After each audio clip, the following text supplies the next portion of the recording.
Hello, everyone, and welcome to Wowhead Weekly number 280. Almost lost count there, but yes, 280 it is. In today's show, we will be talking about the latest things that has been happening.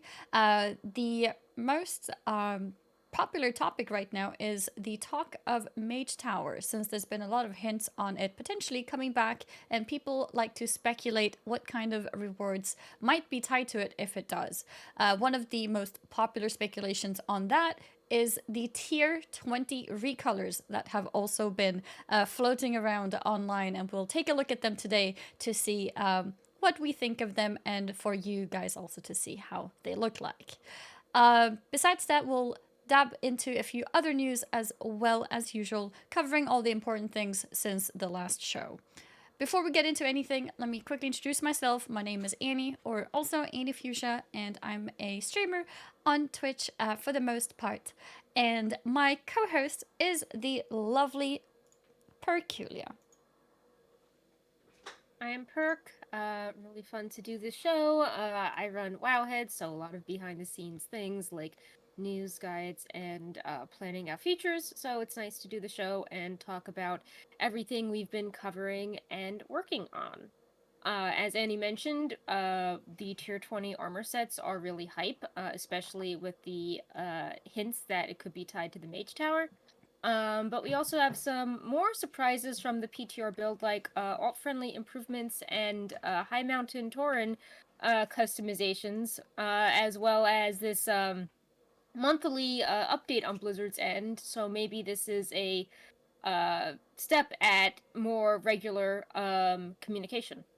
So Mm-hmm. yeah, why don't we start off by talking about the Mage Tower, and then we can rank all the tier 20 sets and go into the other topics. I'm sure Annie will be happy because the Warlock set looks amazing. But yeah, let's talk about why we think the Mage Tower is coming back in the first place.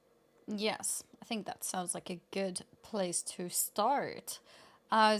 Yeah, Return of the Mage Tower. Apparently, there were some things that the data mining revealed, which is giving us hints of the Mage Tower potentially coming back. Yeah, so there are a bunch of spells from the latest build that say teleport to, and all the location names are related to Mage Tower names. Like Yep. there's teleport twisting Nether, which is like High Lord Cruel. There is, teleport to God Queen, pretty obvious reference. Imp Mother's Den, for Imp Mother Agatha. Healer scenario, and then dual boss scenario sounds like thwarting the twins. Mm-hmm. So while there are a few that are missing, there's enough here that clearly have Mage Tower equivalents. Mm-hmm. Um, But this is yeah. interesting. Does that mean when the Mage Tower goes down, these spells are Mhm. basically removed from the game? Is that what has happened Um. for these to reappear again? Oh, well, these are new ones that they added in the build. Oh, So so I in the don't know. past. Mm-hmm. Yeah, so maybe this is a way where like you queue up through like LFG tech and then like I don't know, like there's a spell that Mm, moves your character, it's some new tech, teleporting you to these gotcha. zones. So in the past, it But it was just maybe programmed differently, so it wasn't needed as a yeah. spell itself. Gotcha. Hmm. Yeah. Interesting. Yeah. And then the other interesting thing is that for all Mage Tower challenges, including the ones that don't have the teleport spells, they Mm-hmm. received tuning. Uh, the speculation is, Blizzard said that they were tuning legacy instances, so people expected, Legion and BFA tuning to make that easier to, uh, solo. But it's like, why would the Mage Tower challenge need the boss abilities, buffed or nerfed, if it wasn't coming Exactly. back? Yeah. Um, There would be no point so tuning anything if it wasn't coming back.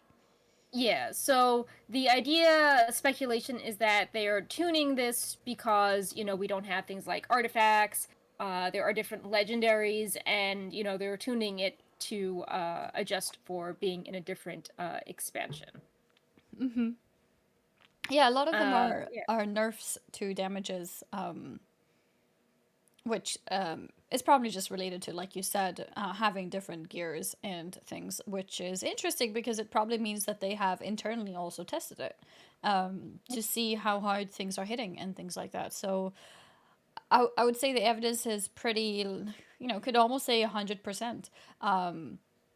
Which Mm-hmm. is really exciting for a lot of people. People have been wanting the Mage Tower back for a long time now, and a lot of people uh, didn't want it, didn't want to see it gone in the first place. So this is really cool news.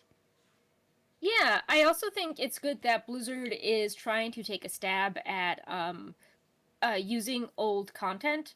Mm-hmm. Because we've mentioned like quite a few times that Final Fantasy and other games do a better job at keeping the old story content, but also challenging content relevant, especially if it's well liked. It's not just discarded, a few years later because reasons. Mm-hmm. And there are so many WoW expansions with memorable content, and people keep wanting the Mage Tower back. So, yeah, I think it's good that they are trying to adapt this. We thought it was a good sign that we saw Legion Time Walking would have Mythic Plus, Mm-hmm. and stuff like this, also seems to be Mm-hmm. a positive step. Yeah, because I think the way that I've always viewed it is, well, like, the expansion is over, so content is over. That makes sense. Hello? Like, why should things stay? So when people would ask for it to stay, I didn't have that strong of an opinion on it. And then with recently realizing in other games that they are keeping things that are old, and realizing that me as a new player can then have a chance to try those things out, then it feels like a shame that things are gone. Because then I realize maybe not everyone got a chance to do the Mage Tower when it was a thing, and it was a cool experience. So I think it's cool and good to give people the chance to do it even later on. I do feel that the reward that came at the time should stay unique. It's my personal Mm-hmm. opinion. I think the reward from the time should stay unique, so that the people who were there have a, like a little token of something, of achievement of being there at the time. But I think having the content come back and perhaps have some kind of updated rewards, even if it's as simple as like recolors, I think that is hype enough because at least people get to still play the old content and have experiences that the old people had. For example, even something like challenge modes, which is gone now, Mm-hmm. why remove it? I really enjoyed challenge modes as a thing. Challenge modes were basically completely replaced by Mythic Plus because Mythic Plus was more popular, understandably because it's more progression based as well. So more people found that interesting. I personally found challenge modes more fun. They were scaled down item levels, so your gear didn't matter, and you were basically just fighting the clock for each run. That was more exciting for me, and the fact that there's people who've never got to experience that, I think, is a real shame. You and I think that if adding this Legion stuff goes well, maybe it could inspire Blizzard to add challenging things to other time walking events. Like, Yeah. if you could I mean, I know they're saying, oh, Legion, your gear is still scaled down in time walking, but it doesn't have the same level of challenge as the mop challenge mode. So if they could bring back, some sort of hard content, how it was meant to be, back in the day, Mm-hmm. and maybe they've got some unused recolors of other armor, Mm-hmm. like Mop had, recolors of the challenge mode armor that were never used. Mm-hmm. Um, or maybe warlords, those cool challenge mode weapons, maybe that has some recolors they could create if they bring back Yeah. WoD challenge modes. I Mm-hmm. think that Some could of those be a weapons way. look incredible still. Yeah, like that could be a way to get people actually excited about the time walking events, because Mm-hmm. right now people are like, oh, okay, I guess I'll spend my badges on the mount because the vendor comes around, once every 6 months, and I get my normal Sanctum of Domination loot, which is not very hype when the raid is old. But if you added something cool that had a chance for the cosmetic rewards, it could get people hype about the weekly events again, Mm-hmm. Yeah. and then Absolutely. reuse the old well-loved content in a fresh way. Mm-hmm. Yeah, I agree. And sometimes when you want to farm for those mounts, it gets boring to farm the same couple dungeons that are Mm. available from this whatever the expansion is right now. Um, but sometimes you feel like, well, I have to do it, or this time walking is going to be gone for some time. Months perhaps. I mean, yes, months for sure. So then, if you have multiple ways of getting the badges, so for example, Legion, let's say time walking includes Mage Tower, then there's Hmm. more variety in the things that you can do. And I also think in general, when these time walkings are expanded, that they should be more frequent too. Every week should be a different time Yeah, walking. like they keep adding time walking variations, and if you only have it once a month, the gap becomes Very longer long. and longer. Mm-hmm.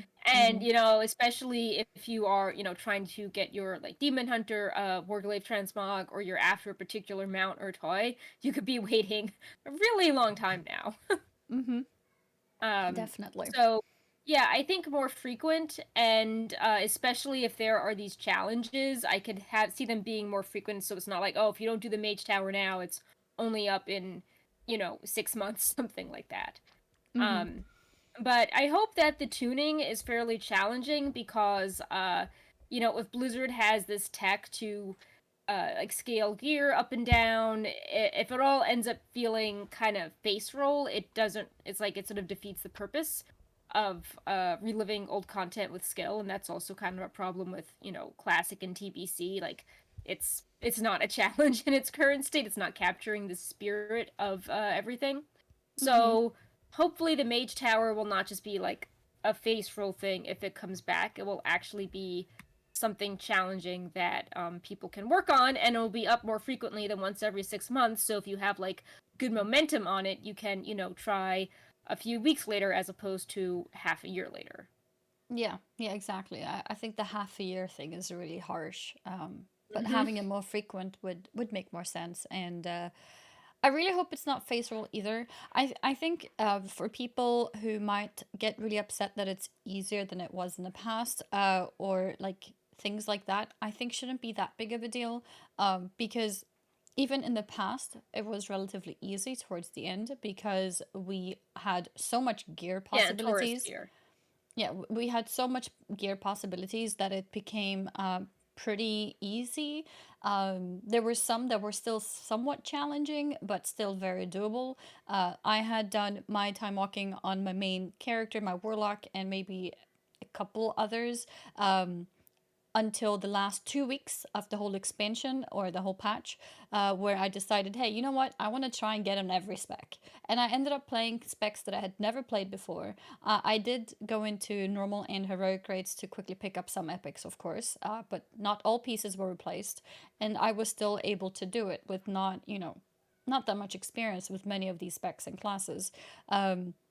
So I think that's one thing that I've been seeing as well. Comments on somewhat gatekeeping, like no, we did it when it was hard, and it's gonna suck now because it's gonna be easy and Hmm. free. Like just super face roll. And I want people to recognize that it wasn't super super difficult towards the end because of gear scaling. But still, yes, I do agree that I do hope that they tune it. Like I would rather they overtune it and then nerf it a little bit than undertune it, because I think that would be a more fun experience. But yeah. Yeah, think it's good that if like you are trying out a new class, like maybe it won't be the most difficult thing in the world, but if there's Mm-hmm. enough difficulty, you can feel like you're learning how to master your class, like learn about some of the Yeah. different things you can do in a private setting. So even if you fail, it's not like you're in a group and Mm-hmm. you're going to be nervous about your rating in a mythic plus, or feel like you'll be kicked from a group. You can just sort of learn this at your own Mm-hmm. pace, and if you succeed, like you can feel good. You don't have to worry like, oh, Yeah. was I carried, this and that. I think it's just healthy to have a good solo activity. And we've also said that it seems that Shadowlands is missing just solo activities you can have fun with, like, we keep mentioning Legion, like Mage Tower, or things like the Nightborn mini game, stuff like that. Mm-hmm. Apparently, I misspoke and said time walking. I was indeed talking about Mage Tower, not time Yeah, walking. Now it might right. become the same thing, but yeah, I was talking about Mage Tower. Yeah. But yeah, I do think that it would be good if time walking had some more challenging elements. So it's not just like, oh, these are dungeons I sort of have to like snooze through and they look different, but I don't need to like learn how to play. It would be nice if like each one had some sort of challenging element. Like I think it would be cool if Mop could bring back a challenge mode element or Mm-hmm. Warlords as well. I remember people really like doing proving grounds back in the day and seeing how if they could like what's the Yeah, highest they could yeah. get on When that was new. their Mm-hmm. spec. And like Mm-hmm. some specs were better than others, but it was cool, it's like, oh, like a mage could do really well, or a certain healer could do really well. So Yeah. it's Mm-hmm. nice having like games where you're just competing against yourself. Yeah, that's actually true. Proving Grounds was like it's kind of an old concept now, but in general, I think it's a it was a really cool progressive experience thing, progression Yeah. experience thing, because you had these 30 levels that you kind of aim to get because there were achievements tied to it, and then you could even go higher. I don't think there was any limit, was there? Like you could go as high as you No. wanted. Yeah, that's Yeah. pretty cool. So yeah, we should talk a bit about the rewards because right now, we don't know what the rewards are, but we do Yeah. know that we have all these tier 20 recolors. And I agree with you that I think that if you got the artifact weapon recolors back in the day, um, that they shouldn't be brought back in their exact form. So the popular speculation is that if you finish the Mage Tower, you would get this unique tier 20 recolor that has all the extra mythic glowy effects on it. Which is interesting because the sets appear to be it's like one per class, not one per spec. So I wonder if you'll find some sort of if that's the case, you might find people sort of gaming it like, oh, what's the best challenge to do as, X class? Should the healer one Yeah, is that's easier than true. DPS? Mm-hmm. Like, so it might still not be exactly in the spirit of the Mage Tower, but, like we said, all this Yeah. is speculation. And I Mm-hmm. think that seeing all the hype surrounding these recolors is interesting, like similar to last week when we saw how excited people were about like the Nightborn weapons returning and other armor that wasn't exactly new but had a really good look that was coming back. Maybe Blizzard can realize that it's the small stuff like customizations or just offering one model in many different colors. If it's cool enough, not like a horse mount, but a really cool armor set, that is something the player base likes. Mm-hmm. Um, Yeah, so why don't we absolutely. look at these recolors? Not all of them are awesome, but some of them are like really awesome. And people when you have a mount that's boring, people are sad about recolors, but when you have an armor set that is a recolor, people are really Yep, hype about it. So, indeed.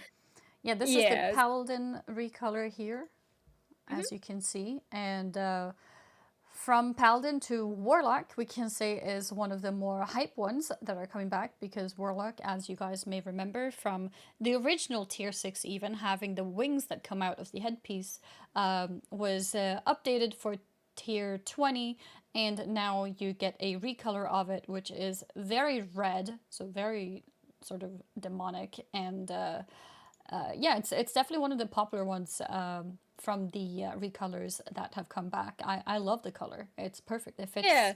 It fits it perfectly. It's as if this was the original color. Yeah, what I like about a lot of these colors is that they seem to be picked to fill in a gap that's also thematic. So, like, Warlock might have like a green one for Affliction or a purple one, but they don't have a vivid red one. Mm-hmm. So it's a color that was missing, but it also sort of, again, like conveys the demonic fantasy. Yeah. Um, I'm not sure which one is next on your list to Um, show. I can show Mage here if you want to Okay, talk yeah, about like that. Mage is another good example because there were, fancy red versions and blue versions, which you could say are like fire and frost, but there wasn't a purple one, and people think this Mm-hmm. is a really good arcane look. Exactly, Um, indeed. And the purple yeah, arcane look is very magey in general, so it's yeah, perfect yeah, like thematically for mages. yeah. I think the You mage and can warlock mention ones are any really good. class. You can mention any class, by the way, and I can Okay. bring that one up. Yeah, so let's round out clothies because I think all the clothies are really good with So the let's go for priest one. priest. Yeah. Also Um looking really good. yeah, the priest set I really like because it's like a shadowy effect and the mythic set is very holy.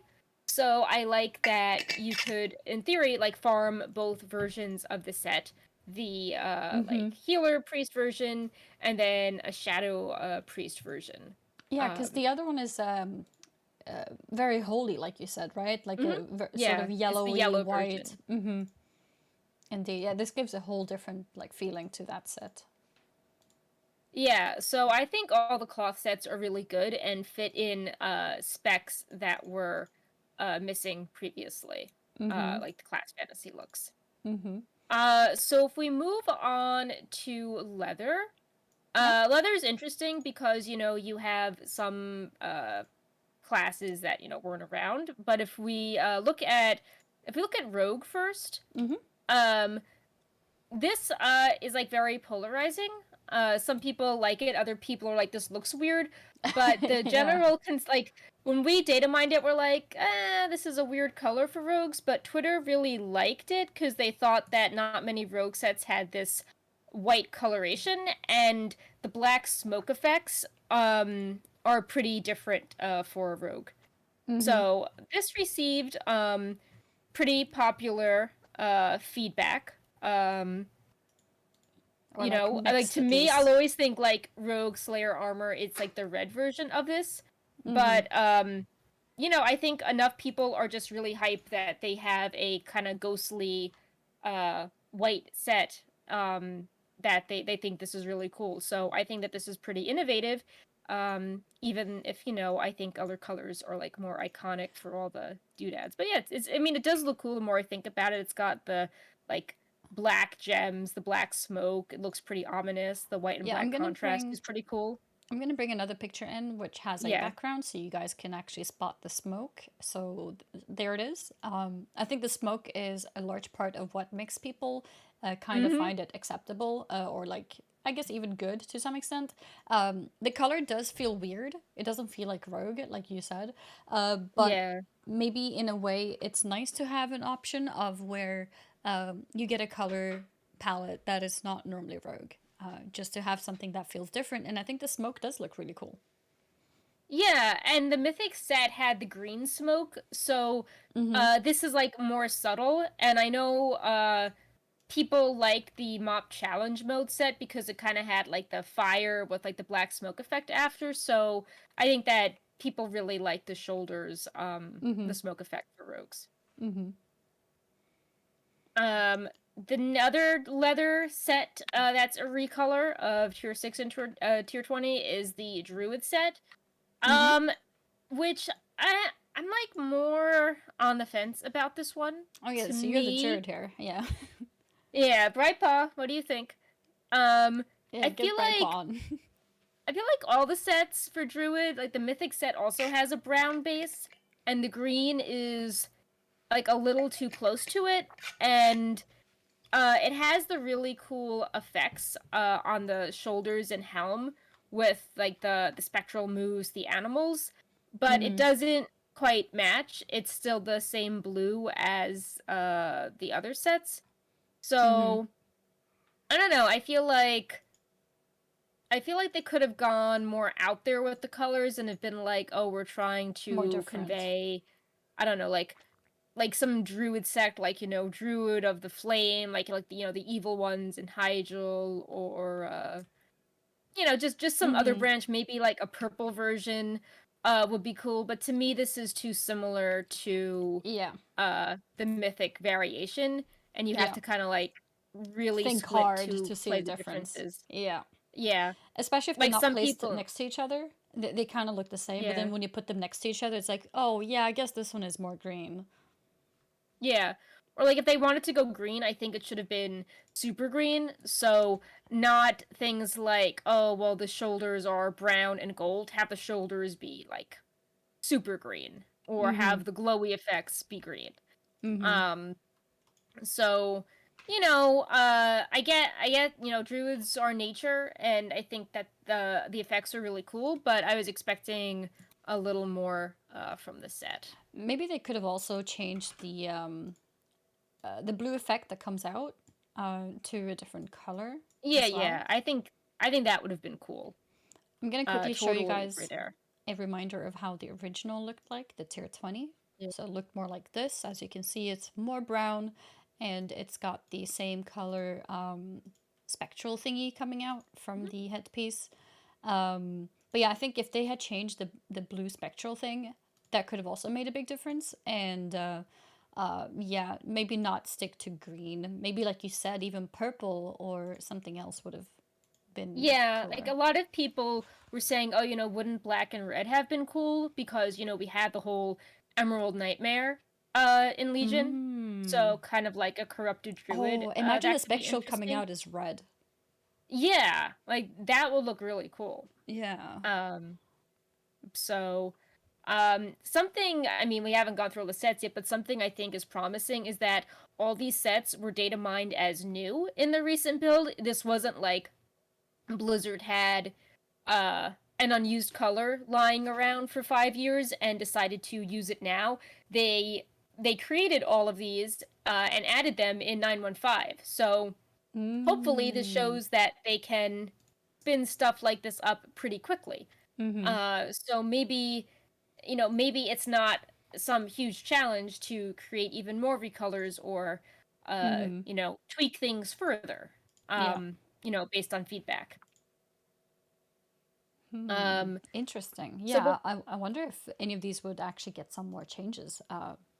Or yeah, maybe they feel like this is good as it is, final versions. But that's interesting to yeah, know that these sets were made afterwards. Or not the entire sets, but the color palettes have been made afterwards. That's interesting. yeah. It wasn't like when we data mined them years ago. It wasn't like, oh, Yeah, yeah, there's yeah. this mystery unused color, like the mop Mm-hmm. challenge mode. It's like this is totally brand new. So the mock Um, challenger mode mhm. is there's an unused color set of it laying around. Yeah, there were Oh, several including the big tints. effects. Yeah. So back in mop, there were different Oh. colors of every fancy set, and some of those colors got reused with the toned down details for the Legion uh Order World sets, but Yeah, there are because those were still kind of disappointing yeah.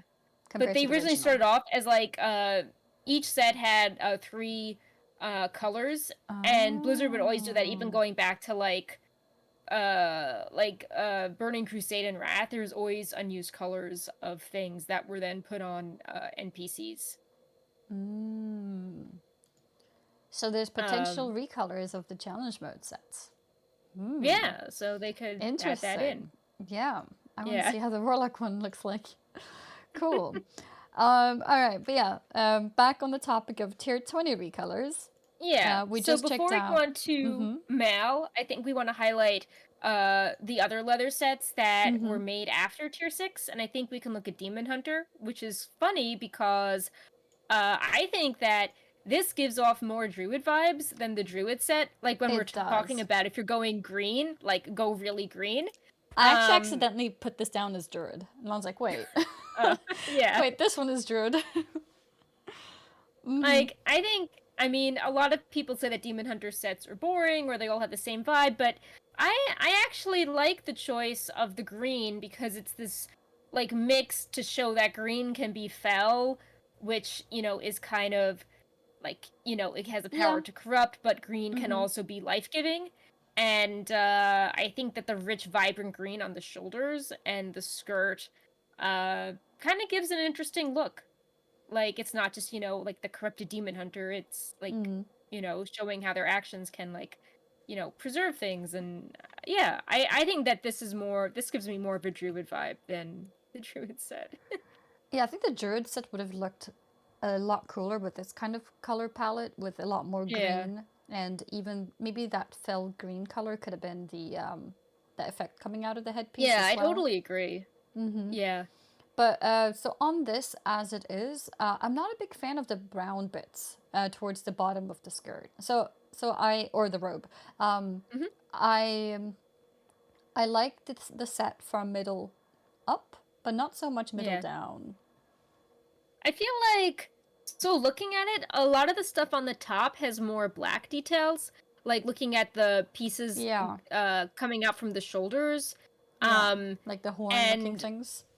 yeah, so I feel like some of the elements on the bottom of the skirt are like fresh colors that maybe didn't need to be used. Like I feel like the top part I think has a darker scheme than the bottom half.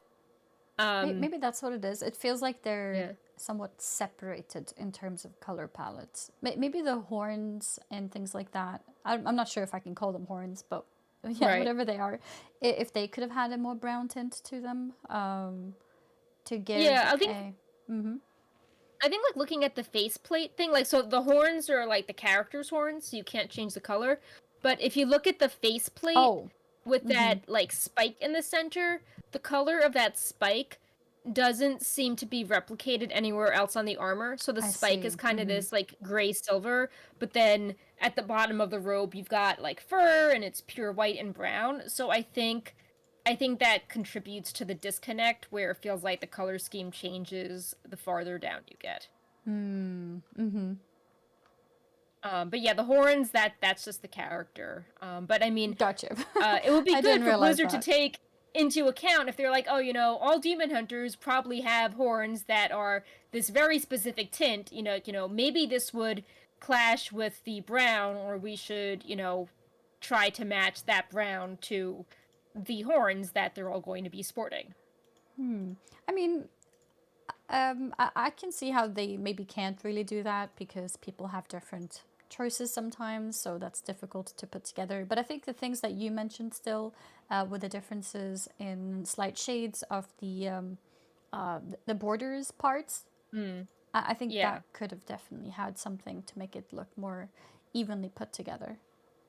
Yeah, another thing is that you've got on the belt, the gloves, and the shoulders, you have the very light yellow glowy effects, and these extra spikes, but then the bottom half doesn't really have any of that. So I think if like you had kind of this yellow green detailing somewhere at the bottom, I think that could have like made the skirt seem to match more. Yeah, maybe the yellowish color is indeed also disappearing. If it could also Yeah. be at the bottom somewhere. Yeah, like maybe instead of one of the brown, you could have had the yellow there, or like that black hem could have been the yellow. Just something to make it feel more cohesive. Or for example, on the skirt, you've got some of the spikes sticking out, but the spikes aren't glowing, so maybe they needed the yellow there. Yeah, Um, but I do think that this is and maybe on the boots more too. yeah, like the boots, like little glowing toenails that are yellow. Yeah, yeah. If they had the glowy toenails, that would have been cool. Yeah. But yeah, I think that this is overall the color choice though is more creative than the Druid color set. So I think that this has more. It's striking from far away, and it has more potential. I think. Yeah, Um. I think it's definitely more exciting as someone who already has Yeah. the set. But if Yeah. you don't have the sets, then I think the Druid one is very cool. I can understand Yeah. Druids feeling a bit disappointed because the recolor is very similar to the original. But I actually like the Druid set better in general Yeah. as it is. Like.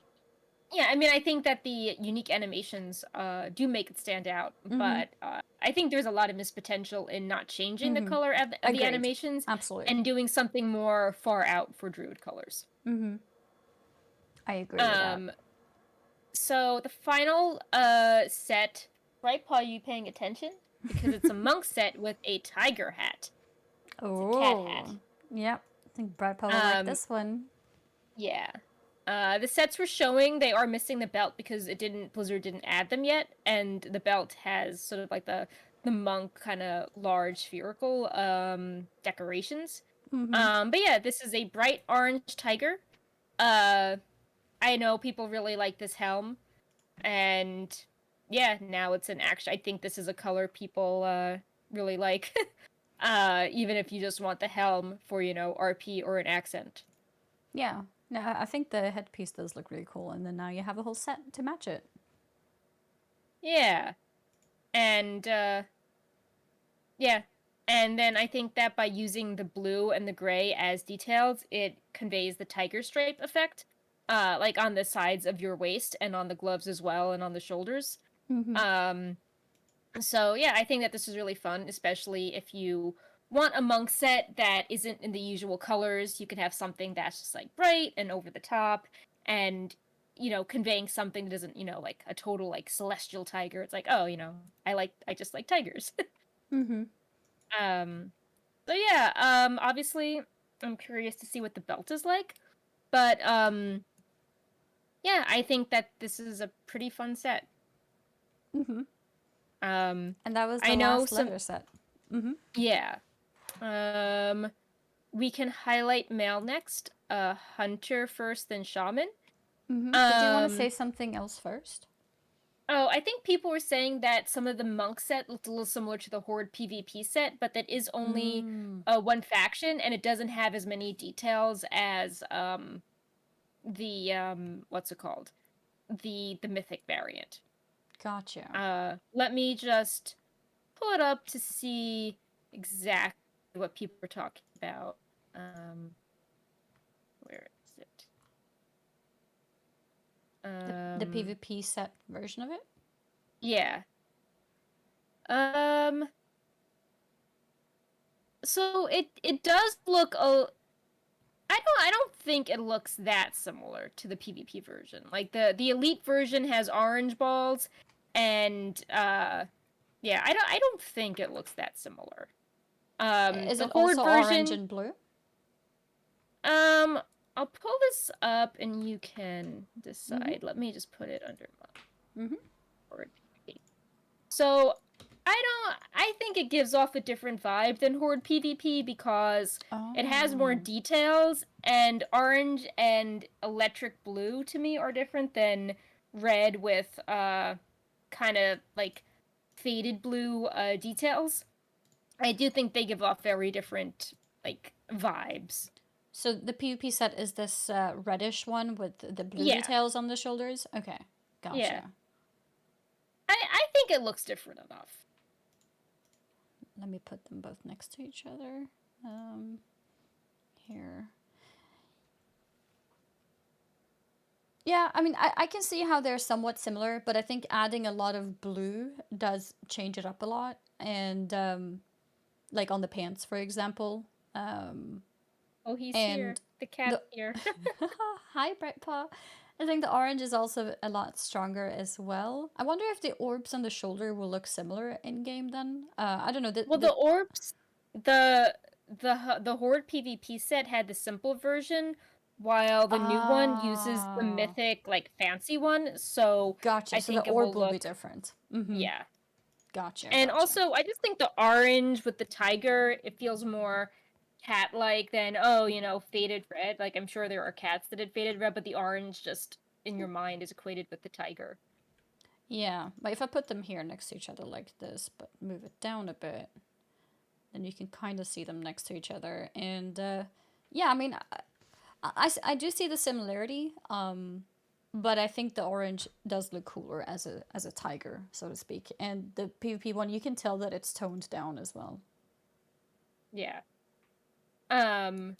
So yeah, on that note, I'm quickly putting something in the notes when we get to Warrior because I Mm-hmm. think there's a better comparison to make there, but we can start looking at the Hunter set, which did not have the greatest reception. Oh, Hunter. Okay, let's take a look. Yeah. So Hunter. yeah. Oh, Yeah, it's yeah. I mean, I give them credit for trying to not have everything be like the typical brown hunter colors, but just something about like the armor stuck in the shoulder and like the eyeball. It just it looks a little kind of clownish. Yeah. Yeah, it looks like something that's picked out of Dark Moon Fair. Yeah, I think the purple as the color just makes it feel Darkmoon fair, especially with um The eye at the top pink. too. Yeah, the pink stripes, the purple and the pink. What was the original It one like? um I will pull that up in 1 second. Is it So, the first one that appears in the tier 20 armor set video?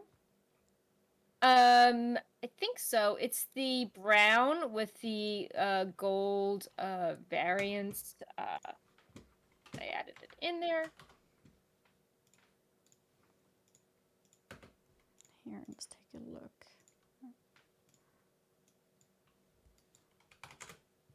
Uh-huh. Okay. Let me pull it in for you guys to see it as well as comparison.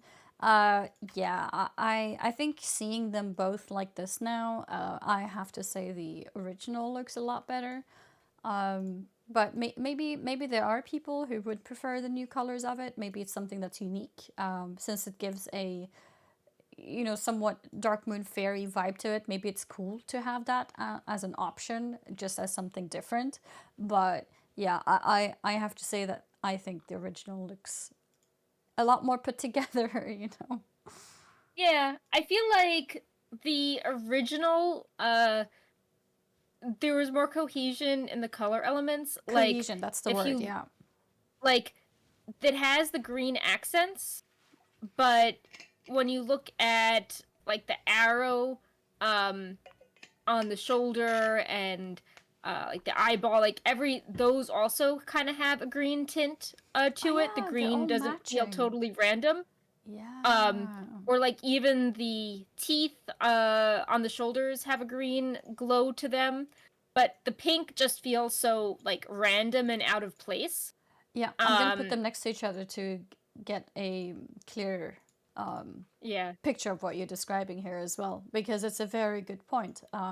The green is repeated more in the original. The eye is a bit of green. The even the arrow behind the shoulder has the same green or similar green tint. The stripes on the chest, on the legs, and then of course the effect on the shoulders as well.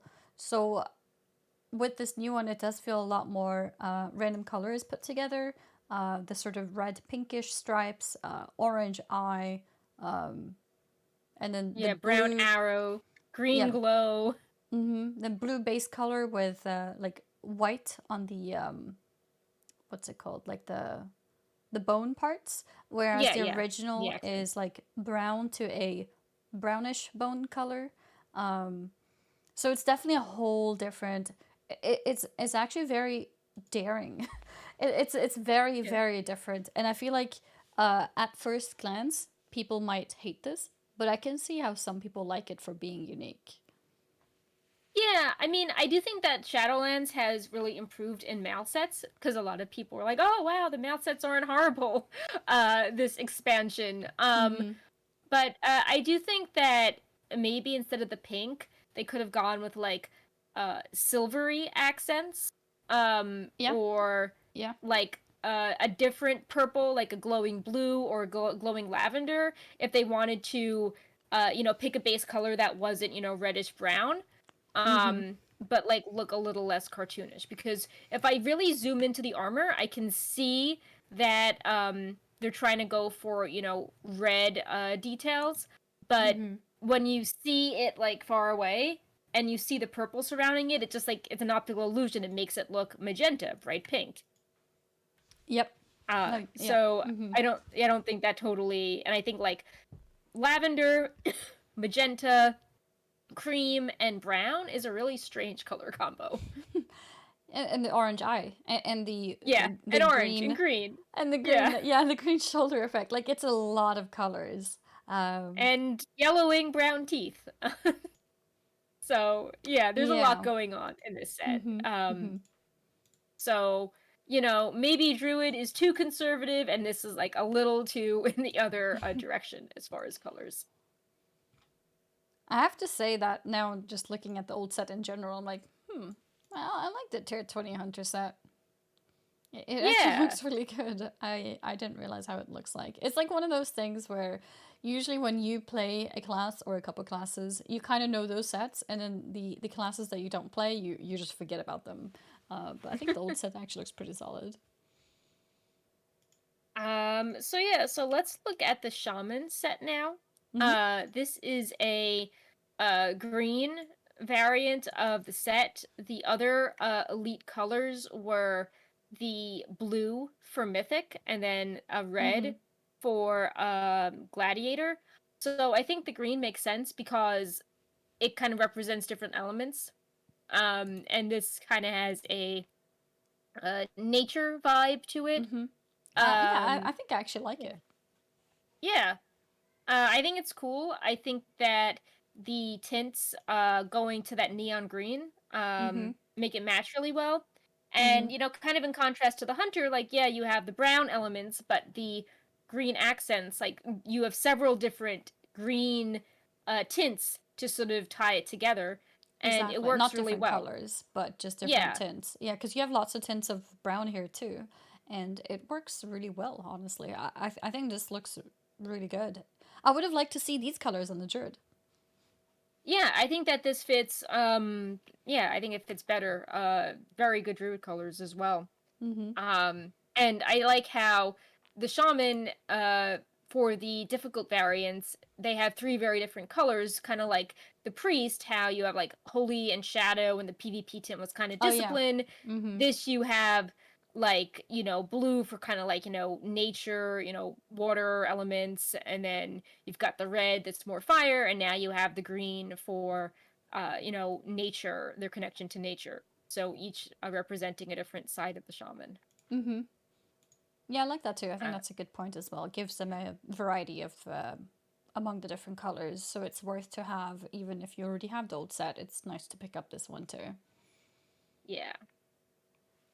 So I think we mentioned Paladin last week and also a little bit before, so I don't know if we need to go over them Yeah, again. I quickly Um, showed it earlier today as well. I can give a quick yeah. show too here. We did Yeah. see Paladin before, and it looks paladin-y. I mean, not that much Yeah. to say, but it's cool. It's cool. Yeah. Let me see what the original colors were. Just to see if it's like filling a missing color combo. Um, so I think looking at the colors, the mythic was like pure gold, which was like more traditional paladin, and the cruel gladiator was kind of dark, kind of like more evil retribution. Um, I think with this one, it kind of gives off like Uther vibes with the color combinations. Is the blue Um, new? sorry. Is the blue color around the shoulder, is that new? Yeah.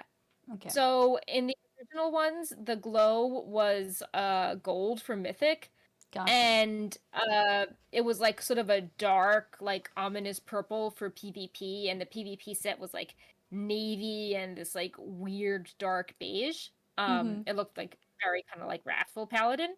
Mm-hmm. So I think that this is an interesting color and kind of gives off like Kyrian, Uther vibes. So I think it makes sense for paladins. It's nice if you want something that can go with white, like the silver hand tabard as well, because that had, the white and like the baby blue elements that the shoulders pick up on.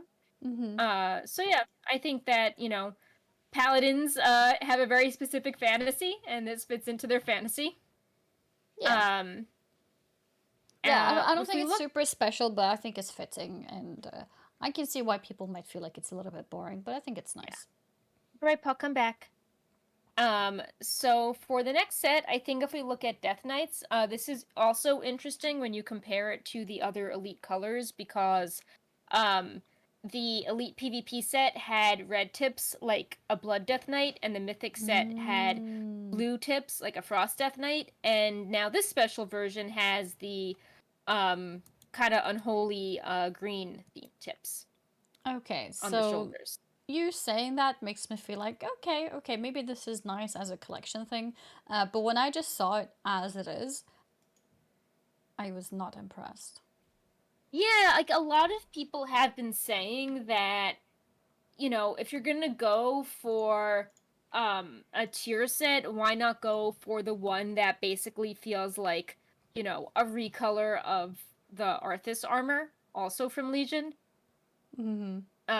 Like I think that was maybe Nighthold. Let me try to pull it up. Okay, Legion. I see the original here in front of me as well, and I guess there isn't that much that they could have done really to make it feel better. I think I'm just not a big fan of the set itself. So for a recolor, it's good. It is the missing color potentially of the thing, but I think the set itself just isn't that great. I added something into the notes with Mm-hmm. the phrase cooler set if you want to pull that up, Oh, because this is the tier 19 from Nighthold. okay. Putting it up now. Yep. And I feel like And this is people. this Death Knight? Yeah, this is Death Knight tier 19. Mm. That looks really Uh, good. yeah. And I feel like people like, oh, this is, like recolored Lich King armor. This gives me Arthas vibes. And people would, I think people are a lot more hype about the set. Plus, it's from Legion. So, Mm-hmm. you Yeah, could make that's a true. case Maybe for yeah. this. Maybe they could have picked recolors from different sets or something. It does give a Yeah, Lich King vibe. Like imagine this, but with the red in it, then it would give like a Bolvar vibe to it. yeah. So yeah, I think that people are more excited about this set than the tier 20 that we got. Yeah. Well, since they did recolors of everything, I'm assuming that's just what we're gonna get. If anything, I Yeah, don't think they'll look into other sets, but I think that would be a cool thing to look over. Um, I'm not sure. Maybe DKs were quite happy with the set that they got, but it feels a little bit disappointing just looking at it. It yeah, doesn't the feel like shoulders. a mythic Yeah, set. I agree. Unless it has Um, more effects when it's in use, I'm not sure. But it looks very yeah. plain. I mean, I feel like tier 19 was like very high fantasy over the top, so maybe they went a little more chill with Mm. tier 20. Hmm. Um, Because I think the but recolor yeah, itself is fine. It's just that the set itself there isn't that much you can do with it. When yeah, it's a recolor, you're supposed to just recolor. You can't change it. yeah, And right now, I think the problem is the set itself, not the color. yeah. So finally, Bright Paw, stop doing that. We have the Warrior set, which kind of gives our like Scarlet Crusader vibes. Um, and I dropped a link to the Elite PvP comparison because a lot of people have Have been thought comparing. that Mm-hmm. this was like too similar um, to the Elite set. That it was basically same coloration except the Elite set had some black accents and this set has white accents, but it's still the same gold base with the red jewels and armor accents. Okay, so I've got the current recolor up right now, and I'm gonna add, for comparison, the Elite PvP one. So that's the new one, and this is the old one. I feel that they are different enough because I think that they give a whole different feeling because of the colors that they are. Um, but I can see how it feels a little bit like there's a few repeated colors on this palette, like with the red, for example, on some parts of the new armor. But even the golden on the armor pieces, like on the metallic parts, is a lot brighter. I think it gives a whole new Yeah. feeling. So I think that they are different, but I think the issue comes from how the Mm-hmm. elite PvP set is the one you can no longer get. So, Mm-hmm. and this color is closest to the elite PvP, so people feel like, oh, I worked really hard to get this color, and it's the one color that went away, and like Mm-hmm. this is too similar to the one color that went away. Mm. While other sets, it has are like different enough from elite PvP. Like they might be similar to Mythic, which you can still get, but the elite one has the most prestige and rarity, and this could be like too close to something that was removed.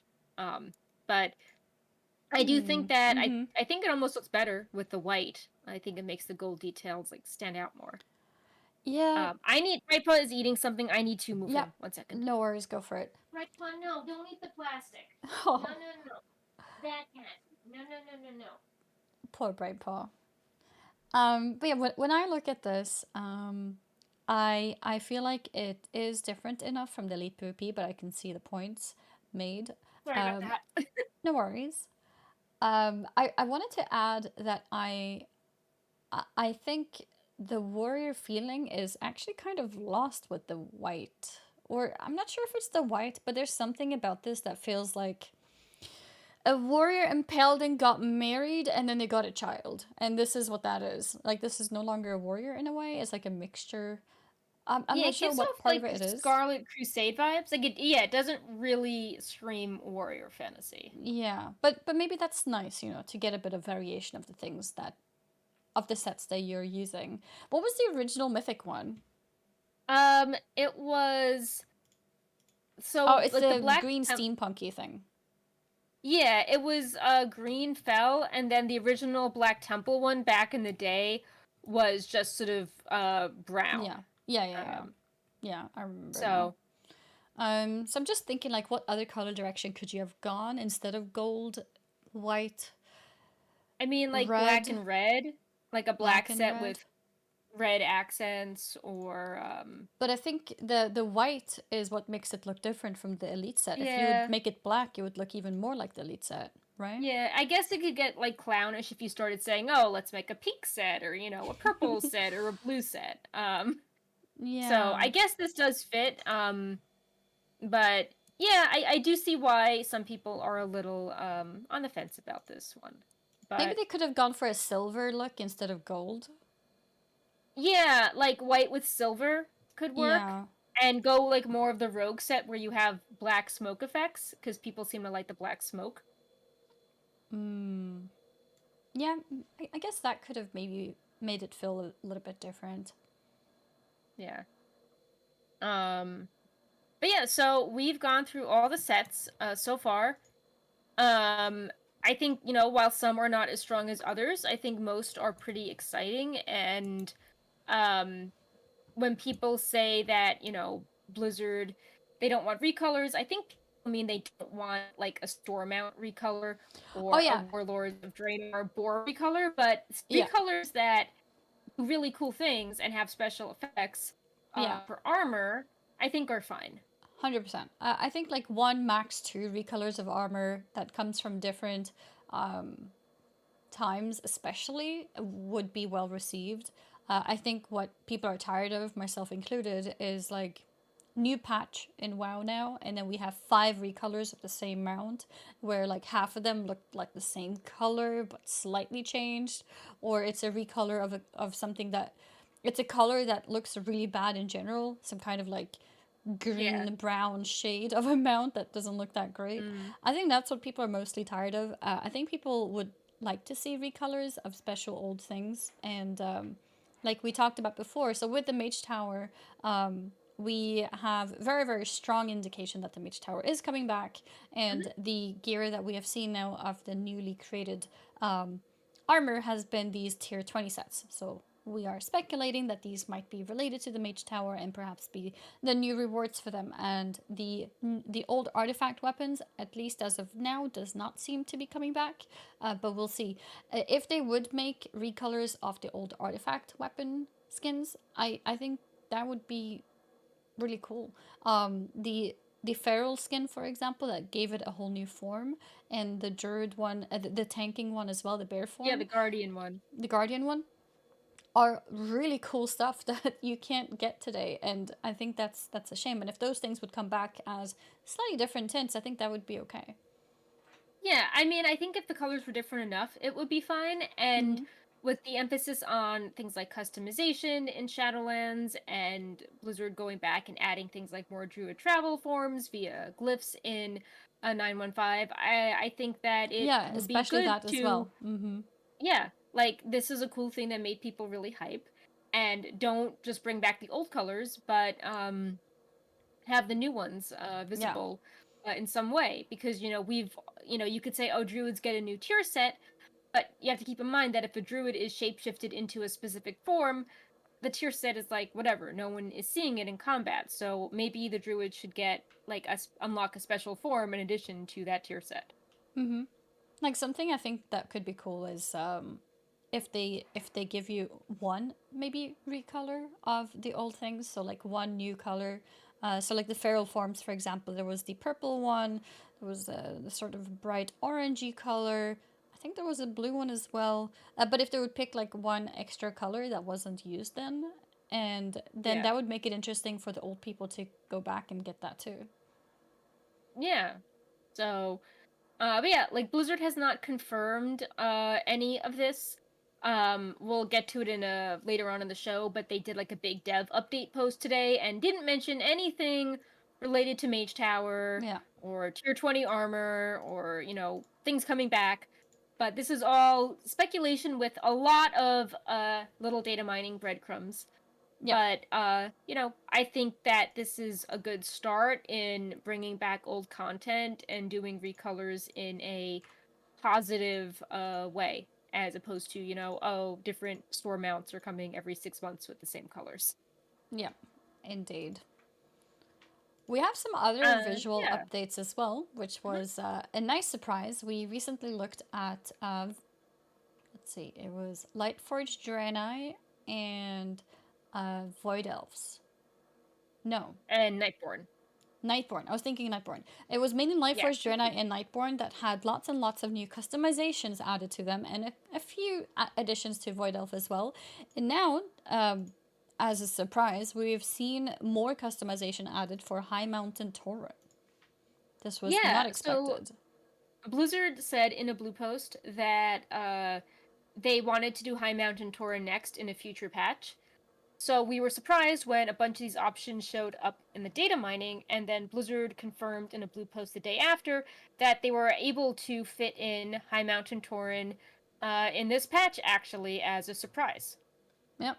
And now I think a lot of these options are really cool, like the tail accessories and some of the hair decorations, as well as horn decorations, the Mm-hmm. These feathers are some of the and tail ribbons decorations. and earrings. Um, There's different I do horn think, styles. yeah, um, I think the decorations on the horns are really good because that Mm-hmm. is one way they're distinctive from Taurens with the moose antlers. Mm-hmm. So I think that by heightening the customization you can do on that, it can make you feel like you're not just a worse Tauren. Yep. And there's a few updates on facial jewelry as well. And we have new updates on body colors as well. And most of these updates are both for female and male. Yeah. So you're getting very similar updates for both. Males also get some updates on beards as well, Yep. as we can see here. And One thing mhm, that I liked was people were really hyped when Torin got the hide and show flowers in their hair options. Like it was a small thing, but it was so unique. And it was something that no other race had, and I like that High Mountain are getting things that are not exactly the same, but are also special things that they can use as hair decorations, mhm, um, to add some personality there. Because, all yeah, those customization options add up, and then the allied race feels kind of, sad in comparison. mhm, So it's cool that they've got, different beads and feathers and like wrapped ribbons that they can put in their hair now. mhm. And there's also necklace options as well. Yeah. And also updates on sideburns. Yeah. Many of these names came from Blizzard's data, so that may not be the precise sort of casual choice, but that's what Blizzard is calling them, even though it's more like decorations that go on the side hair pieces. Yeah. Mm-hmm. Yeah, they may look a bit different than human sideburns, but Yeah, just a uh, little bit. the actual images are very cool. Yeah. And also just Uh, new hairstyles in general. So now I think that the Void Elves really do lag behind Yeah. uh I think we with can the expect to options. see some new options for them too, like a whole set like this. Yeah, like I think it's cool that they started off with the base of Blood Elf, skin and now sharing hair. But I do think it would be interesting to see them get more jewelry options. I don't think it made it into the game, like, but the Blood Elves had those interesting armbands and a lot of jewelry. Like, I think it would be cool if, um, and I know that they have necklaces. I think it would be cool if Void Elves could get silver versions of some Mm-hmm. of the bracelets and necklaces that the Blood Elves have. Mm-hmm. Um, or yeah, I don't know. I think that I think at one point Blood Elves had the body jewelry even that Oh they yeah. decided not to go with.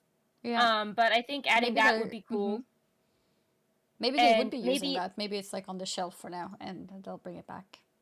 yeah, I think it would actually make a lot of sense for Void Elves because their their heritage armor chest piece is pretty revealing, so you could see the body armor beneath it pretty well.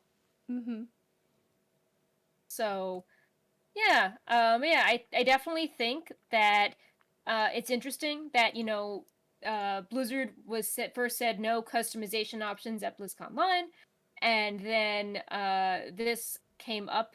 Uh, all of a sudden it was 915. We'll have big updates to Lightforge and Nightborn, and minor things to Void Elves, and then we got more Void Elf hair colors, and then High Mountain Tauren got sped up. So to me, this shows that they have been working on this or had ideas for a while, or Yeah. their tech has improved to where if they focus on it, they can spin something up pretty quickly. Really fast, yeah.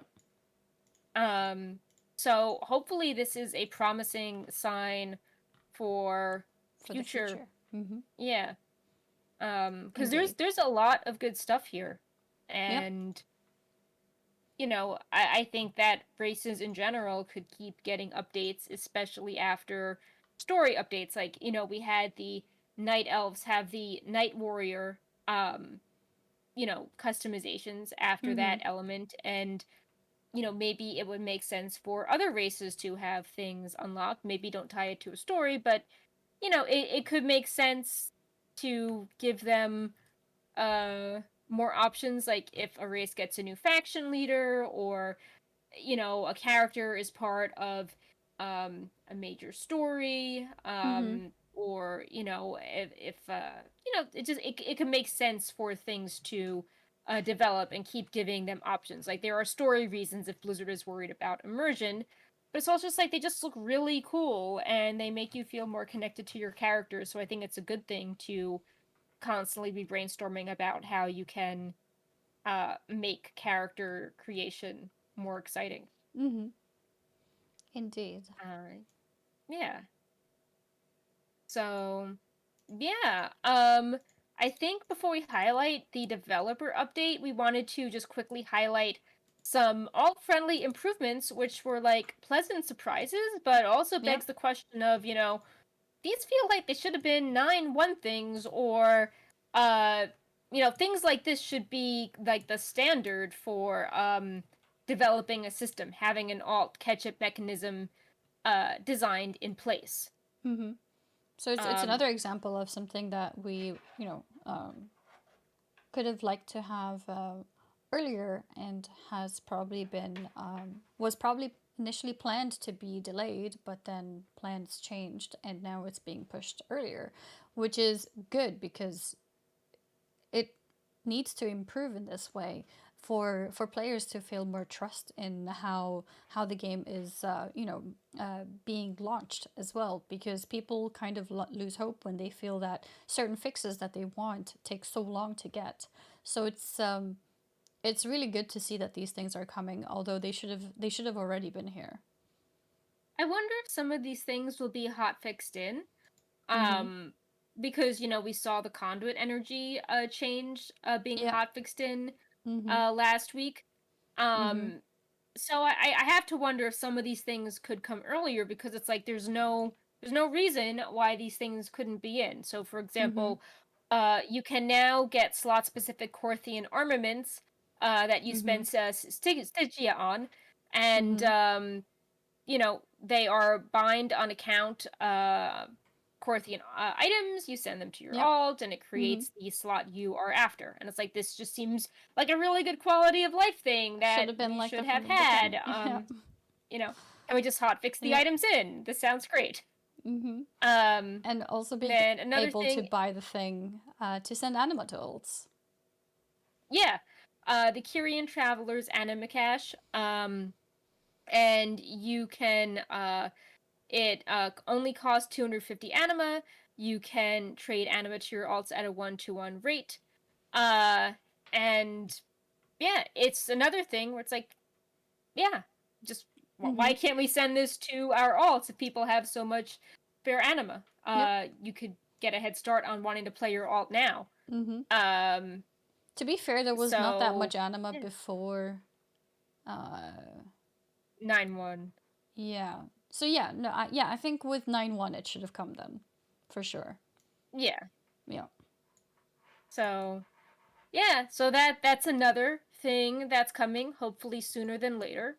Mhm. And then the third notable thing is that they added the broker mark of distinction, and once you hit renown 80, uh, Mhm. you can buy this item, and then it moves your alt up to renown 40. Mhm. And this is also good because if you swap covenants, you could end up at renown like 1 if it's a fresh covenant. So you can then buy this item and immediately hit renown 40, and then Yep. you unlock all the Mhm. rewards, mounts, titles along the way. So if you're like a collector, Then it's this really could, good. if you already hit 80 on your main Mhm. covenant and you're swapping to the others to, collect all the pets and mounts or transmog, this is a really easy way to unlock some of those items and help with the grind. Mhm. Definitely. So 'Cause there's a lot of interesting I things can that's see behind. this. Oh, apparently you're out of sync. Yeah. Oh You're no, gonna. should we change Yeah. Yeah. the setting? Yeah. If you Okay, just one change second. what server it is, I think that should be good. There we go. Usually that Cool. fixes it. Yeah. Um I think that's better. but am I good now? I think it's still a little bit out of sync. Weird. I think it should be fine. Uh, at least your voice is not lagging or anything, so I think it Okay. should be okay. Maybe it is fixed. All right. I was saying that while I can see this not being hot fixed in now because people aren't renowned 80, um, you know, I think that I don't know how long 915 will be, but if we go a really long time where people are at renown 80, this could be nice to be hot fixed in once people do hit renown 80. Yeah, yeah, I agree. Actually, I think this could also be another hot fix. They did mention that. Did they mention that there's going to be more hot fixes? Yeah, in the next topic we can start talking about, which is the Mm. Blizzard Mm-hmm. published a summary of updates in the last month, Yeah. and they had this interesting line about last week we deployed a number of hot fixes in preparation for more significant updates coming with the release of 9.5. Mm-hmm. More is planned to be deployed in the live game this week. Check out our hotfix Mm. link. So to me, and they gave the example of changing the refill rate of conduit energy. to make it easier for players to swap conduits more often before it's removed in 9.15. So I assume they are hinting they'll be doing more system-based changes as opposed to like, oh, we made Sylvanas easier. Uh, Yeah. so Basically, what people yeah, have why been don't asking go for. ahead? I Yeah, was just gonna say, why don't basically, we? the changes Yeah. people have been asking for. Hmm. So I think that the alt stuff is definitely a step in the right direction. And we've been talking about if this is, a one-off thing or if it's part of a larger like PR move. And I think with how Blizzard released that development update last month and then another blog today, that I do think it's part of a new communication strategy and philosophy. Mm-hmm. Um, Oh, definitely. because Mm-hmm. they do suddenly seem like a lot more alt friendly, or focusing on enjoyment versus this is like the one vision in our head that cannot change. Mm-hmm. And this blue post they made today, while it doesn't really have anything new if you've been playing every day, many people are not playing every day or they've taken breaks, you know, because of the lawsuit, waiting to see how that turns out. So Mm-hmm. it seems like Blizzard is doing these monthly newsletters almost, recapping interesting things they've done. Like this blue post has Burning Crusade, um, a recap of notable 915 PTR changes, like, High Mountain Tauren, the Broker Mark of Distinction, the, increased drop rate of Shards of Domination. Covers Um, everything. yeah. Yeah. Then they talk about what they're doing this week in Shadowlands, like the World Quest bonus event, Mm-hmm. Brewfest soon. Mm-hmm. So, again, nothing like the Mage Tower, but it definitely seems they want to do like a monthly recap, which makes sense if people have been taking a break for a game, whether it was not happy with 9.1, or they wanted some distance with the lawsuit. Mm-hmm. Yeah. No, absolutely. I I think I think with these things, these updates happening as well. I hope that Blizzard realizes that these are important in the long run, because I think people really appreciate them. I saw a lot of comments on Twitter, and it's funny because Twitter is usually the most negative space about Yeah. any topic. But I saw quite a few positive comments on getting these updates, because it's nice to keep up with what's going on. And Blizzard has not bothered to do those for a really long time. And I think it's something that happens when you're, running a monopoly where your game is the most popular, and it's the throne is yours, so you don't really have to work hard anymore. And I think after this summer, Blizzard has realized, what kind of hits it can take. And I think because of that, a lot more things are being reprioritized, because I can imagine that there were people on the team that wanted to do these things, right? Because Oh um, yeah. there's tons of people who are working at Blizzard who are amazing and passionate people. But there was probably, at least always at some point, someone higher up who was like, that's not worth the time.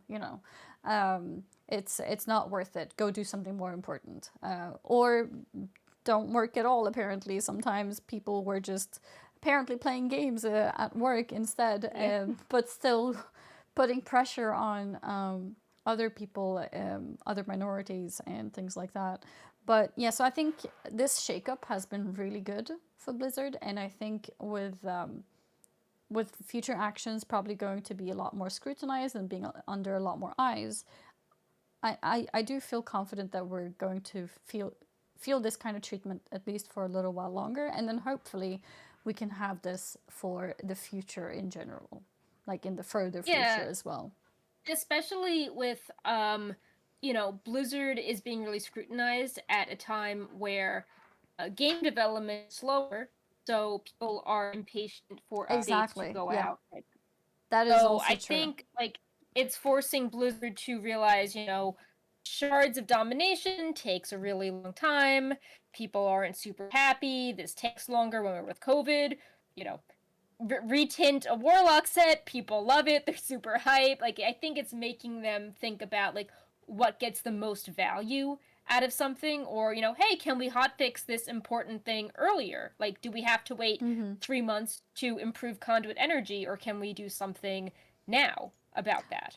I think that's a really Um, good point. I do think the longer wait between content is also what's made people more impatient, mhm. on top of everything else, which has given people more time to be more angry.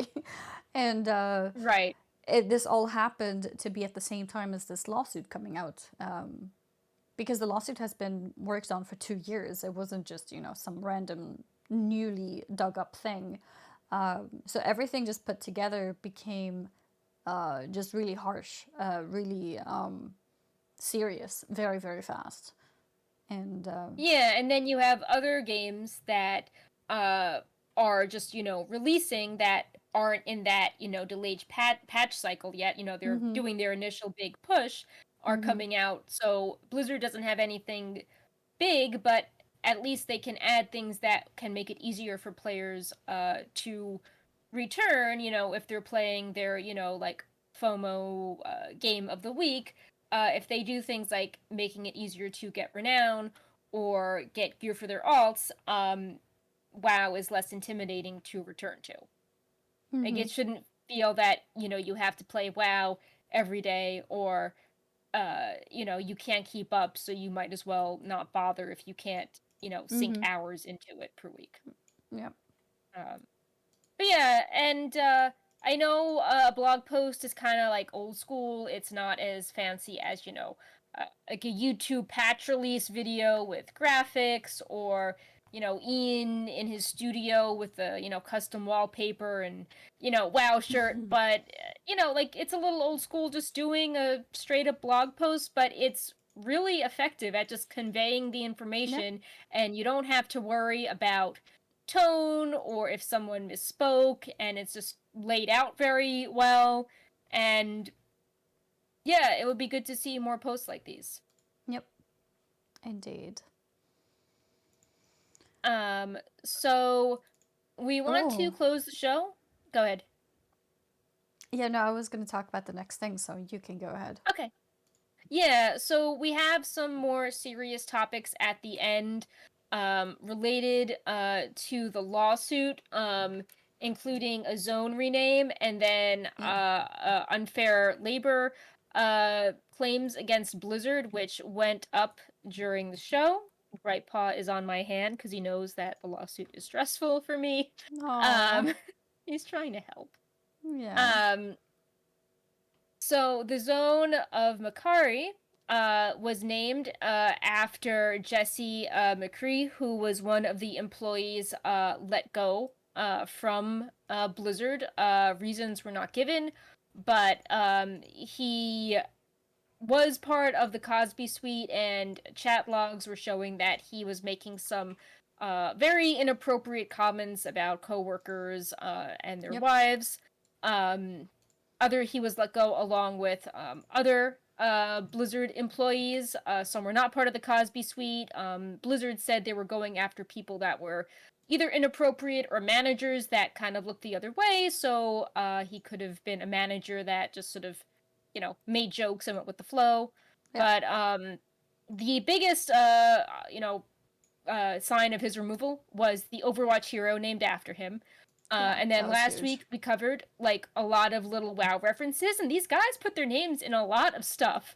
And Yep. the biggest question was, will or won't they rename the zone of Makari, because that's pronounced differently than Jesse McCree. But the intent, even if we as an average player don't, make an obvious connection like Overwatch, it's Mm-hmm. still named after someone that was, essentially fired from Blizzard. Yep. And that must be weird if you are working at Blizzard and it's like, this like person that left with a bad record has this like, you know, zone, like the foundational place for a major race, Mm-hmm. two races, named after them. Yep. So, I like the new name better. It is Eridath. I like it too, actually. And here I'll show a little map with that shows the new name as well. And I think it's really fitting, and it almost Hmm. feels like, why wasn't it just called this from the beginning? Yeah, like it makes sense with Eridath going to Eridar Mm-hmm. and how, it fits with the whole vibe that um like Archimonde and Kil'jaeden, for example, were, like very skilled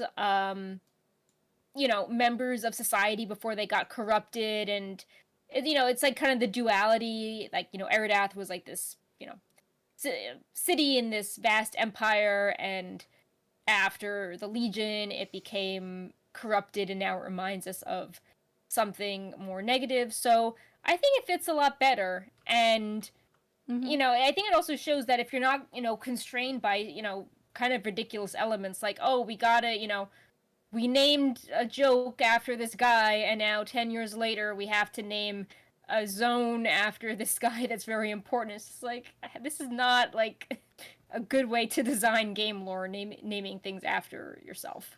Yeah, yeah, yeah. Especially things that are so like central in a game, like a zone name. It would be different if it's like a random item in the game, and also like Overwatch, an entire champion or hero. Mm. I'm not sure what they call them in Overwatch, but naming it an entire, like playable champion after someone.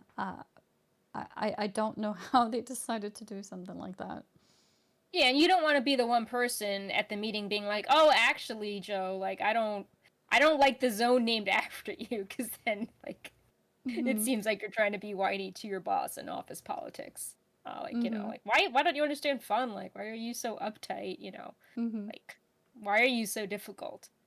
Like Um, I think having NPCs in the game um, is okay because they can easily be removed entirely mm, or renamed or and but I think when it's like zones and like a playable champion in a game like Overwatch, I think that probably should have just never happened. I like yeah, I also in think that the NPCs, like maybe one is okay, but then like we covered last week, there was just like dozens of NPCs yeah. named after these people. Like they Yeah, wouldn't like one just. NPC would have made sense. Yeah.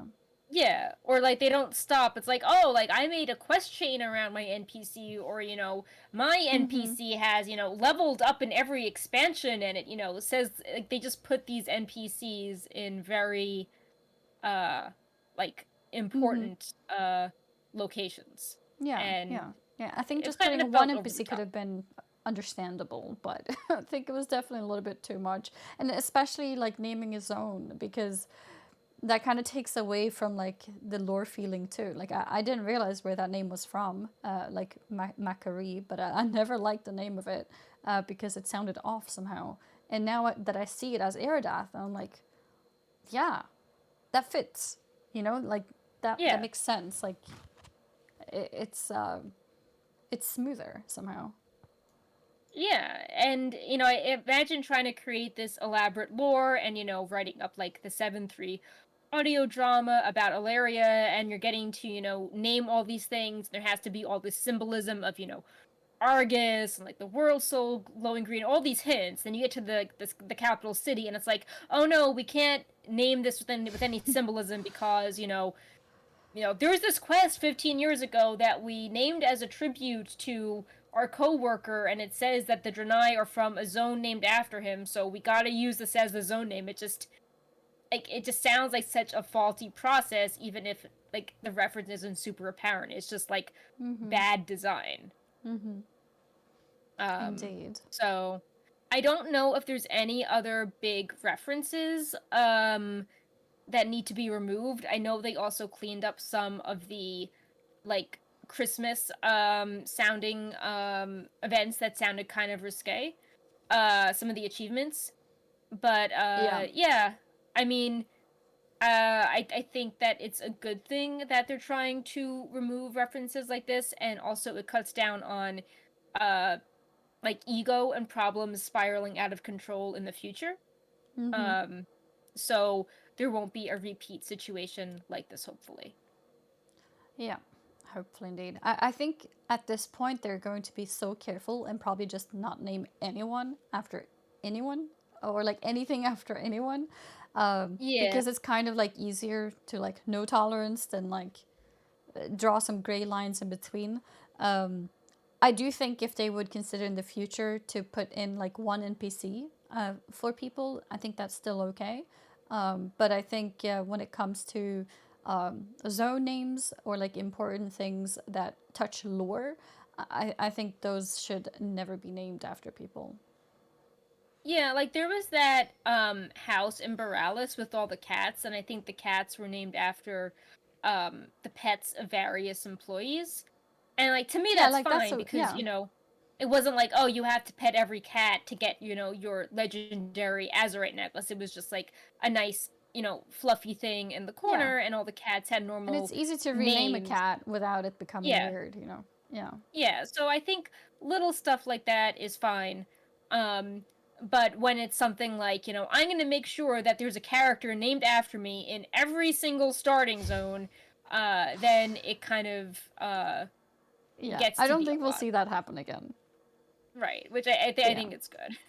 Yeah, Um, and I think the Overwatch thing is also really sad. At least with the WoW thing, it's more like in hindsight, us realizing mhm. that there's so many references makes us feel like, whoa, you know, the amount of ego that must have been there to for something Mm. like that to get through, or idolization, ego or idolization, depending on who made the decisions.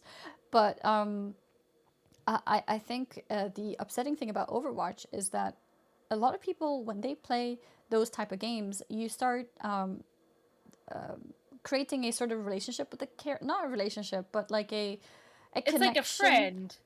Yeah. Yeah, Yeah. like you play this character, like I play this champion. This champion has these abilities, and I'm not 100% sure, but I'm sure Overwatch also does skins on their characters too. So like you start relating this character to that name, and then suddenly changing that feels really off. And I can imagine for people who have no idea of what's going on as well to feel very like, whoa, like what happened with this champion. Yeah, especially since Overwatch has the branding of, like, dream to view the world like a better place, and they try to, have characters of like, different body types, different backgrounds, like ethnicities, cultures. Um, it makes it seem like more of a cheap marketing ploy when in the middle of that you have this character that snuck through that is a tribute to, one developer that was let go. Like it makes Yeah, all the it's like, oh, you're just pandering, like, you just added like an old character to get like a pat on the back for, having characters of different ages, or like, oh, you're just saying that Tracer's a lesbian, easy, have her out of game. Like, you don't mean any of this because, at the core, you just, you're, these are just words, but through your actions, you elevated this, developer, and you put him on a pedestal as a hero. yeah, So I think that, it will take extra time to scrub everything, but I think it was important to scrub it out because it doesn't represent the yeah, spirit of Overwatch. And yeah, again, it's like it's just really cringy to be like you're trying to build this universe and you just name something like based on a guy who worked yeah, at the company. Like it just sounds yeah. so like juvenile and cringe thinking about it. Mm-hmm. Agreed. um Yeah, that was so the yeah. latest update in terms of renames and Mhm. removal. And like Perk said, there's nothing on our minds right now, at least, that should potentially be considered as a reference. But so for now, it seems like it's pretty cleaned up. Yeah. So for our final piece of news, this was something that just broke this morning. Mm-hmm. The A Better ABK group, together with the Communication Workers of America, has filed unfair labor charges against Activision Blizzard. Yeah. And the Tom Smith, the national organizing director, explained why they filed this. He Mm-hmm. said, "We are very inspired by the bravery of ABK workers, and we will always stand shoulder to shoulder with workers fighting harassment, assault, and discrimination. management could have responded with humility and a willingness to take necessary steps to address the hard conditions some ABK workers have faced. Instead, Activision Blizzard's response to righteous worker activity was surveillance, intimidation, and hiring notorious union busters. The National Labor Relations Board under the Biden administration has made it clear that it will hold companies accountable whenever they break the law. We have filed these charges to ensure that the actions of ABK management will not go unanswered. Yeah. And for Those are some example, strong words. Mm-hmm. yeah, if you remember, I think last week or the week before, when we covered that story about HR shredding documents, Oh yeah. another complaint raised in that was due to non-disclosure agreements that Activision Blizzard set up. Um, Employees were required to clear what they were going to say and speak to Activision Blizzard before contacting the California department, which, can be very stressful if you want Yeah, to of complain about course. Blizzard to California and you have to, You have like, to complain to Blizzard first. yeah. And, Yeah, like, that's really Blizzard weird. HR has proven not to be trustworthy, so it can also be really stressful for your job position to Mm-hmm. go and complain to the company if you're worried it will be, used against you. Like, maybe Of Blizzard won't do course. something so obvious, like be like, oh, I don't like this, you're fired, but down the line, it could be something petty that is Like, used just won't be against considered it. for a promotion, for example. Yeah. There's a lot of things you can do to put someone down without Mm-hmm. directly doing anything, and that's the danger in it. That's why a lot of people who work at a company prefer to, try to salvage whatever relationship they have because they don't want to risk things like that. It's a lot easier Yeah. for people who decide to go to a different company and work there, but for people who want to stay, yeah, they would be afraid. Yeah. And it's also interesting because Blizzard can't be like, oh, we didn't know about this, because the workers, their very first demand was that they wanted to change how mandatory arbitration worked, which, ties into this. Right now, um, employees feel like they're forced into this system that doesn't really protect them if Mm-hmm. the system is flawed, again, going back to NDAs. And Yeah. it's also interesting because when we were writing this, something popped up today related to Hollywood and Me Too, where people in Hollywood at the time couldn't speak about the sexual harassment their bosses were conducting because of NDAs and how they'd face legal monetary repercussions if they spoke out. And some of these women are speaking out today, campaigning for NDAs to be abolished or changed. Mm-hmm. It's a similar thing. Like, the NDA in this case prevents people from talking about Yeah, injustices that's committed very because they're true. worried that, you know, the powerful corporation in trouble will, like, use these clauses to bully them. It protects Mm-hmm. the corporation, not the workers. Yep, absolutely.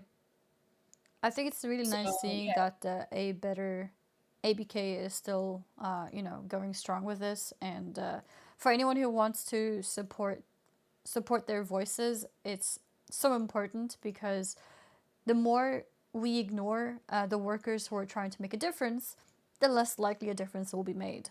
The more pressure and support that they get from all of us, out there who may not be in the middle of all this, means that it can't be ignored.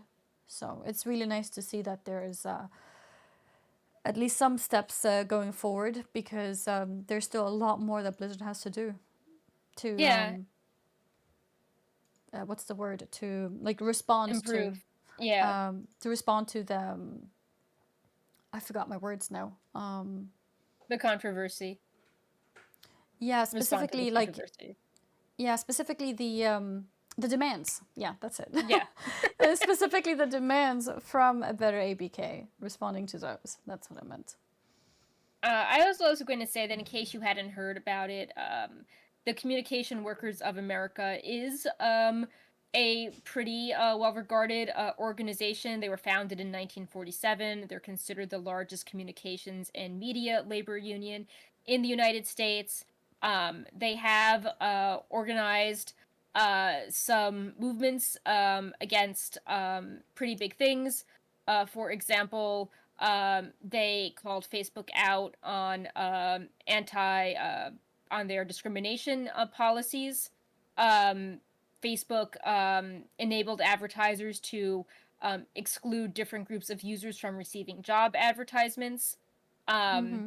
and their current focus is organizing digital employees, trying to unionize workers across the tech and games industry. So this seems like a really good organization for Yeah. Blizzard employees to partner up with, especially because the employees are currently not part of a union, and it seems having this sort of organization is good to kind of help troubleshoot things, especially because of the ongoing critique of Wilmer Hale being a union busting firm that Yep. is very like well regarded and skilled at what they do, but what they do is protecting, like they advertise, we protect corporations and assets and all these things which are not Oh, you're workers being lagging. harassed.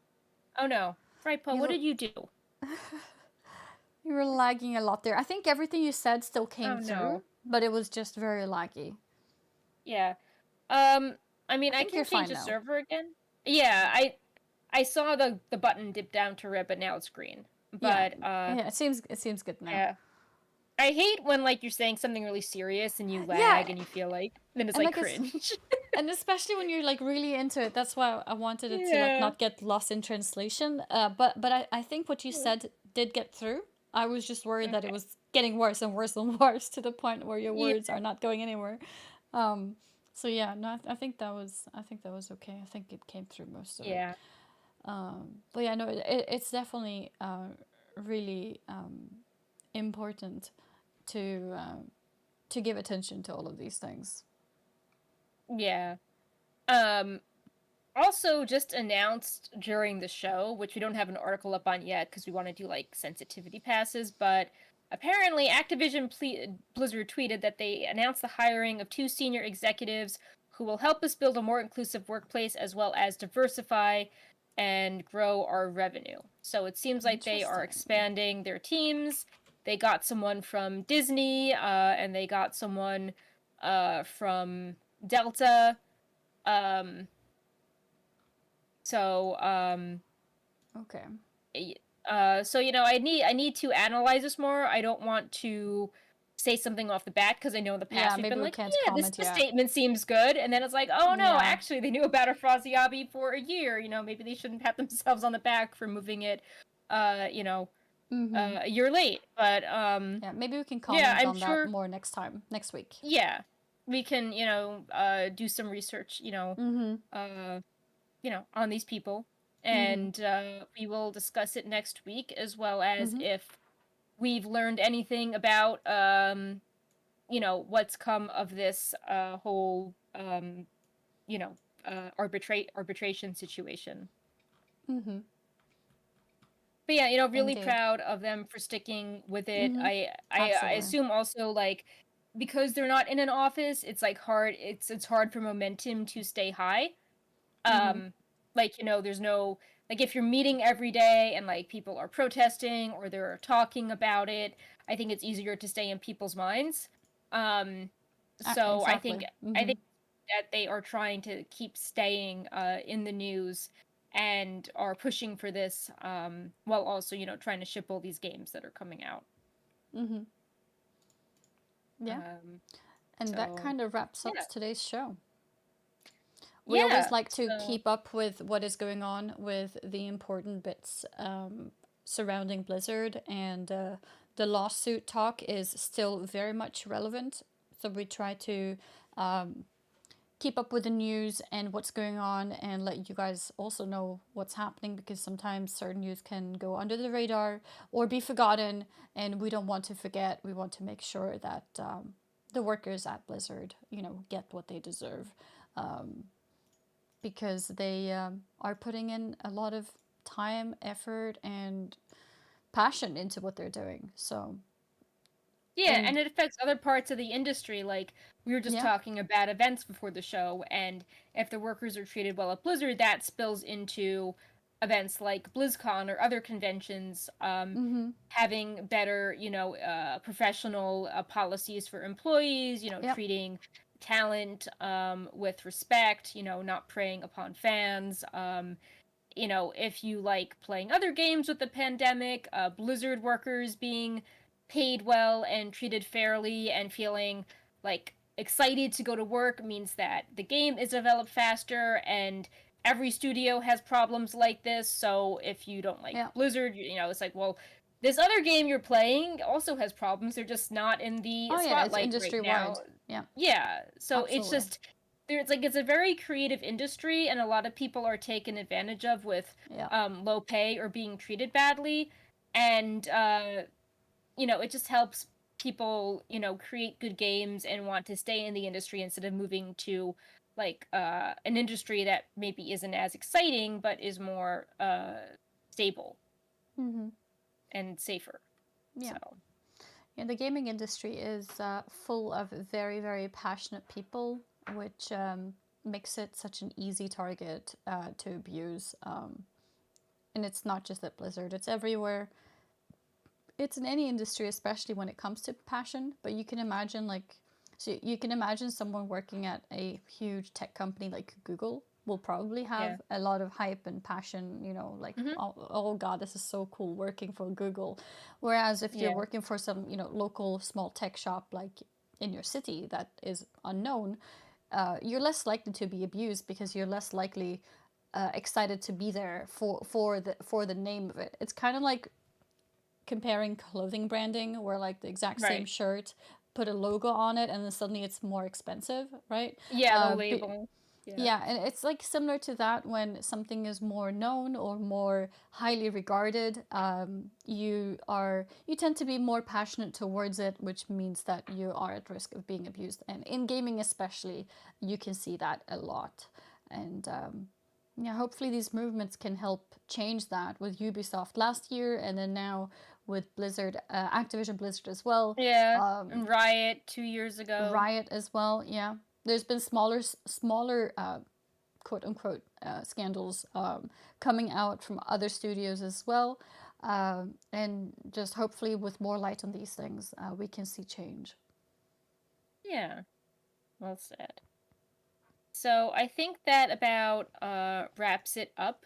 Mm-hmm. We've been posting some news during the show, so definitely check that out. Like this Blizzard article, reminders that Burning Crusade Classic has an update very very soon this week.